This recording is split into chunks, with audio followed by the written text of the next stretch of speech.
Poland's Prime Minister says his country is the closest it's been to open conflict since World War II. This after NATO fighter jets shot down Russian drones, it says entered Polish airspace. Scorched earth shows where the drones hit the ground. Yeah, according to Prime Minister Donald Tusk, there were 19 intrusions in all, and many of the drones came into Polish airspace from neighboring Belarus, an ally of Russia. He said that he's activated NATO's Article 4, which sets the stage for consultations with NATO allies. Tusk also adds that it's the first time Russian drones have been shot down over a NATO member state's territory. After a meeting with Poland's National Security Bureau, Tusk said his country is ready to repel what Poland is calling Russia's act of aggression. We are most likely dealing with a large-scale provocation, but at the same time we're in consultation with our allies. I am in constant contact with the NATO Secretary-General. This is so that we can respond to this type of threat as effectively as we did tonight.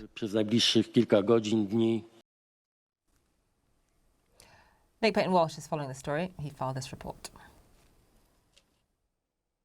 Behind me here is a meeting of what's called the E5 top European defence officials. The Polish defence minister meant to be had to rush back to deal with the crisis in his own country. The French defence minister, actually now the Prime Minister, but still a message here of unity they're trying to give out. The UK Defence Secretary John Healey calling this a new level of hostility from Russian President Vladimir Putin, and saying that the actions taken by NATO jets, Dutch aircraft scrambled to intercept these drones, marks the first defensive action of its kind since Russia invaded Ukraine. What we know is that during the night, 19 intrusions were recorded by Poland into their airspace. That may not mean 19 separate drones, but certainly 4 of them shot down, according to some initial Polish official reports, and indeed damage done to civilian infrastructure from that debris falling. Extraordinary to see some of the video, the noises we've become accustomed to hearing over Ukraine now over NATO territory. Russia's Ministry of Defense, referred to for answer on this by the Kremlin,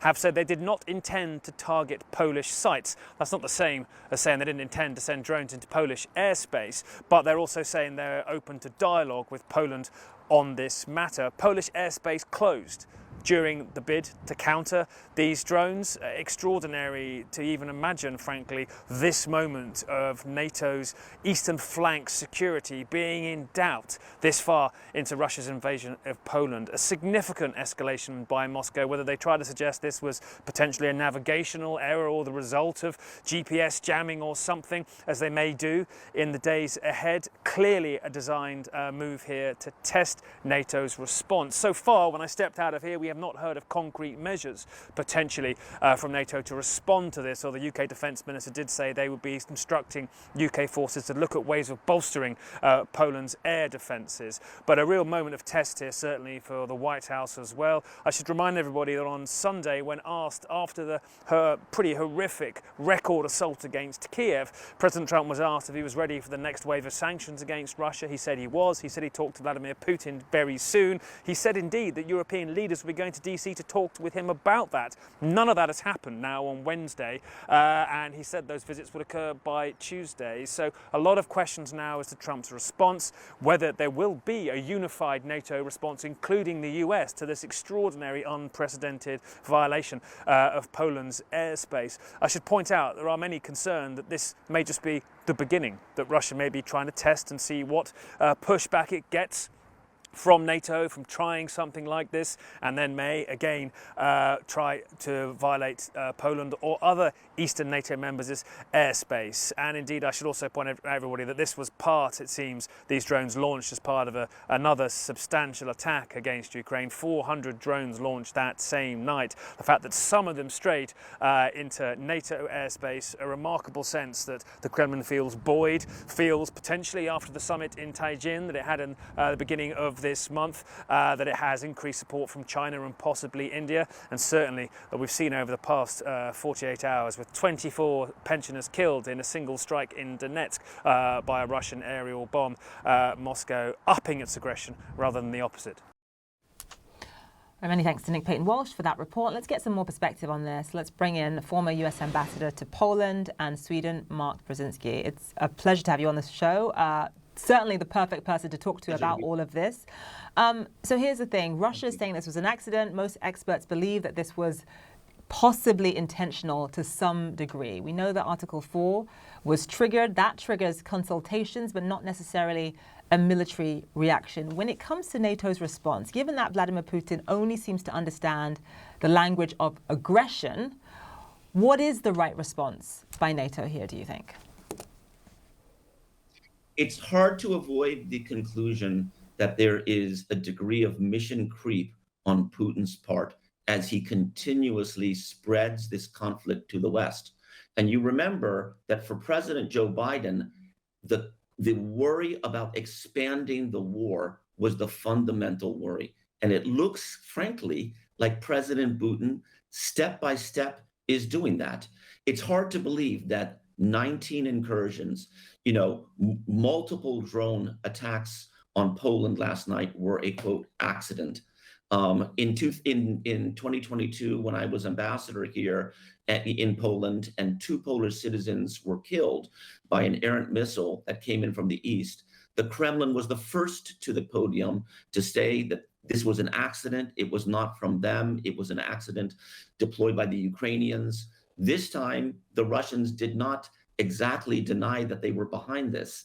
And so, this is a step-by-step escalation at a time when President Trump, and I applaud him for doing this, when President Trump is trying to bring the Russians and Ukrainians together, it looks like Putin is simply not keeping his word and, creating a context in which peace and a ceasefire can be found. So, Ambassador, given everything you just laid out, how fine is the line now between deterrence and escalation at this point? NATO members seem to agree that this is Vladimir Putin testing the resolve of NATO allies. But with that response now from NATO also comes a significant risk. Well, look, these are, armed drones coming into NATO territory. Thank goodness no one was hurt or killed in Poland yesterday, because Poland is a NATO alliance member, and it would have triggered Article 5, in which technically an attack on one is an attack on all, and the response would have been technical as well.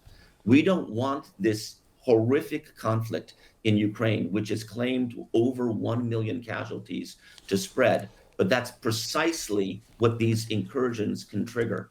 And so I think it's important to answer the previous question that NATO make an extremely clarified response to Putin, that this was not okay, that there will be consequences, and those consequences aren't just threats, that they happen now in the form of sanctions, in the form of some kind of joint cooperation between the NATO countries to create bulwarks against drone attacks and drone incursions from Russia.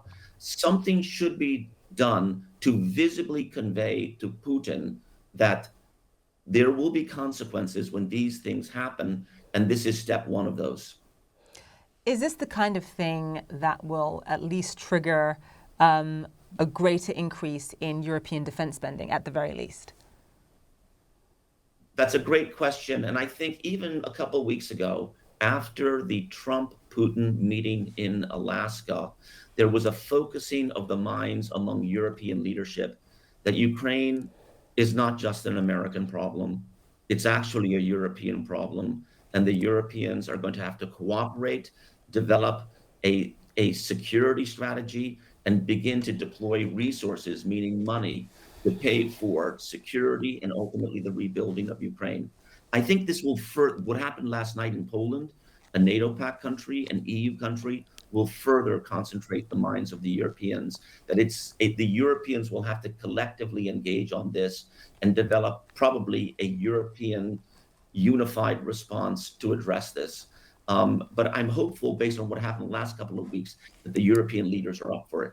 Is this not, though, Ambassador, Putin once again thumbing his nose at President Trump specifically? It was the president who had just welcomed the prime minister last week at the White House. And you also now have Europeans, rightly so, expressing alarm. Will that message only be delivered to Vladimir Putin now, as sharply as you say it should, if it comes from President Trump, though? My worry is that President Putin isn't really interested in peace, frankly. My worry is that he is a KGB agent who has resolve. He does not want to be seen by his people and by himself as losing to a fellow Slavic country, and that he will continue the war despite horrific casualty numbers already, because he wants all of Ukraine and maybe even to destabilize the eastern part of NATO that used to be within the former Soviet bloc. When the former Soviet bloc broke up, 26 countries emerged, as you know. Some of them have joined the West very successfully, and some have stumbled along. And what we have now is Putin attacking the weaker ones, but turning greater attention, per the incursion in Poland last night, to the more successful former Warsaw Pact countries that are part of the West, maybe in an effort to try to destabilize them.